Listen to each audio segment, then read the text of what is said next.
again, friends. Continuing on our journey of growing as global disciples, today we're going to talk about worldview. In our last module on culture, I talked about the importance of self-awareness as we seek to improve our cross-cultural competency. The reason why self-awareness is so important is that our culture informs our worldview. In fact, worldview is one of those parts of deep culture, the roots of the tree, that we talked about last time. Worldview is a part of culture, and worldview also informs parts of our culture. And a crucial step in being able to engage in a healthy and honoring way with people from different cultures is to first understand our own worldview. Simply put, our worldview is the way that we see the world. It's a bit of a web of beliefs and values that inform our habits, our behavior, and decision-making, and that help us to make sense of all our experiences. Through our worldview, we interpret life in a particular way, and that affects lots of things: how we think, how we feel, and how we live from day to day.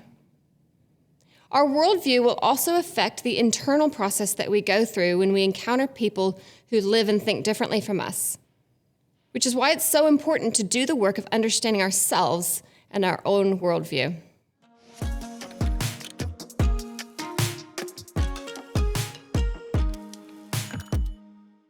One helpful way to understand worldview is by looking at it as a part of a set of concentric circles alongside other core elements of culture. The outermost circle on this model is behavior.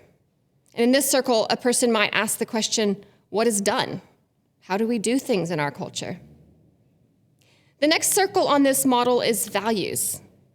In this, a person might ask the question, what is good? What values do we apply to different things?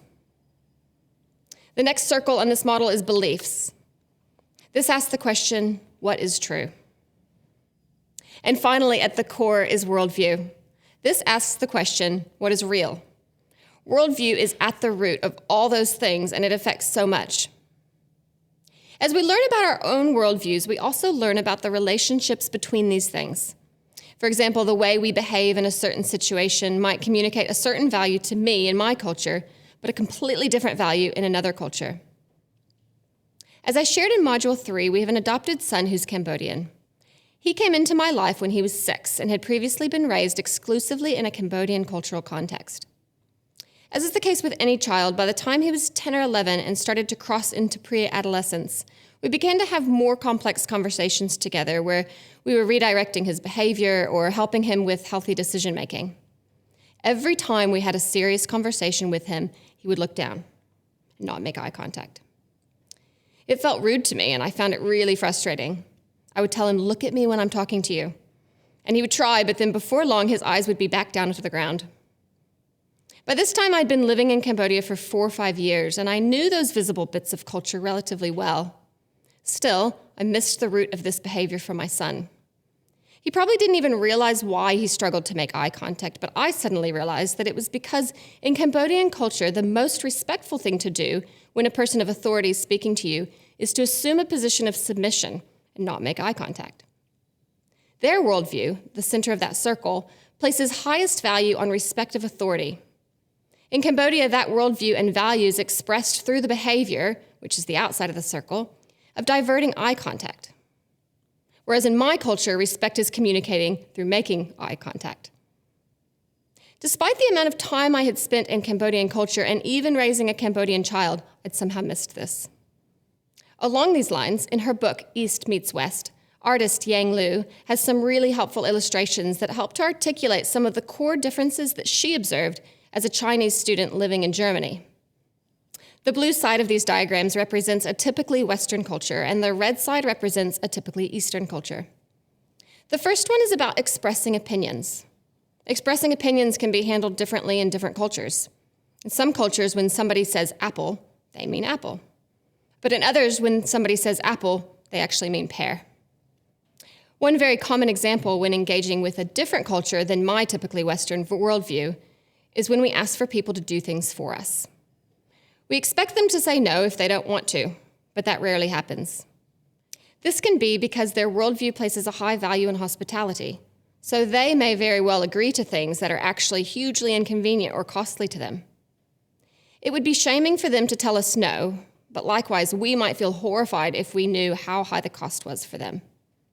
Dealing with problems is another thing that can be handled differently in different cultures. Some cultures tackle the problem head-on by walking straight into them. Others avoid the actual problem and solve the issue by walking around it. Speaking truth and expressing feelings can also be quite different. This is another thing that's often communicated differently in different cultures. In one culture, when somebody feels sad, their facial expressions also look sad. But in another culture, when people feel sad, their facial expressions may look happy. Once in Cambodia, I accompanied our Cambodian staff on a visit to the home of one of our trafficking survivors. By this point, I was fairly good at language, and I was generally able to follow along with casual conversations. At one point in our conversation with the family, things got quite tense. I was trying my best to follow what was going on, and I was aware of the tension, or at least I thought I was. And then suddenly my staff started laughing. I was so confused. I leaned over to one of them and I said, "What's going on?" She explained the situation to me, and it was exactly as I had thought, tense and difficult. But then why was she laughing? And so I asked her, and she told me, I'm trying to calm the people down. And it worked. The situation diffused, and we went on to accomplish exactly what we had come to do. It was such a lesson in the ways that different worldviews manage different circumstances and situations through behavior stemming from their values and their worldview. And it was such a lesson in humility for me. There was still so much that I didn't understand. In this situation, Cambodian culture generally places a higher value on maintaining peace in relationships than on confronting difficult situations or calling out behavior that they deem wrong or inappropriate. They also would usually choose to solve a problem by going around it rather than hitting it straight on.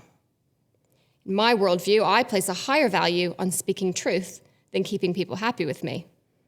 And I would almost always tackle a problem by going right at it rather than around it. In my time in New Zealand, I've learned that the values that stem from my worldview are different than the values of many people in this country as well. I find myself having to think really hard about how to have difficult conversations, how I phrase emails, and the way that my behavior might communicate things that's different to what I'm intending to communicate. As we work on our own self-awareness, understanding our values can be a really practical way for us to start to unpack our own worldview. In the class notes for this module, there's a link to a values assessment that you can take to begin to think through your own values and begin to look at how those around you with different worldviews might have values different to your own. We know these might feel like quite deep concepts and a bit hard to get our head around, and that's true. This is complex, and the deeper that we get into it, the more we realize how big it actually is and how much our worldview affects our everyday life and relationships. But it's also so important, and it's vital to our journey as we engage as global disciples participating in God's mission of restoration in the world. So to summarize a bit of where we've been in this module, we first talked about what worldview is and how it's related to culture. Then we unpacked worldview through a diagram of concentric circles with other core parts of culture. We talked about how our behavior might communicate different things if we hold different worldviews. And we discussed the importance of self-awareness and understanding our own values to help us see how our worldview affects our decisions and our behavior. So in addition to the values assessment that will help us to begin to answer this question, who am I? The suggested practice for this module is to watch a movie from a worldview different than our own.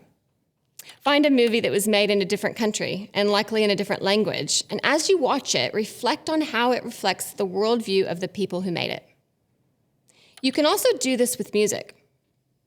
Let's be intentional in both our own self-awareness and also in our desire and commitment to learn from others. Remember, our practices that we suggest here are about turning our heads, hearts, and lives outward.